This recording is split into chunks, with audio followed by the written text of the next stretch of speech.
இன்னைக்கு March 20 international day of happiness.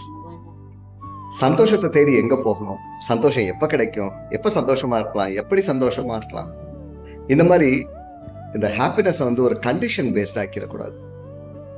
இப்போ இங்க நான் நினைச்சா சந்தோஷமா இருக்கலாம், அவ்வளவுதான். ஸோ சந்தோஷம் நம்மளுக்குள்ளதான் இருக்குது, அது நம்மளுக்குள்ளதான் நம்ம அதை தேடிக்கணும்.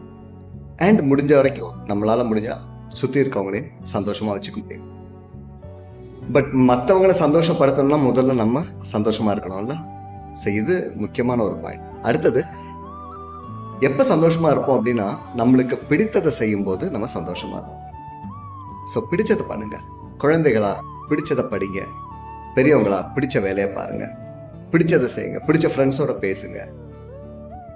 ஒர்க் பிளேஸ்ல நல்ல ப்ரொடக்டிவிட்டி வரணும், நல்ல குவாலிட்டி இருக்கணும்னா பிடிச்ச வேலையை பாருங்க, கண்டிப்பா சந்தோஷமா இருப்பீங்க. நன்றி.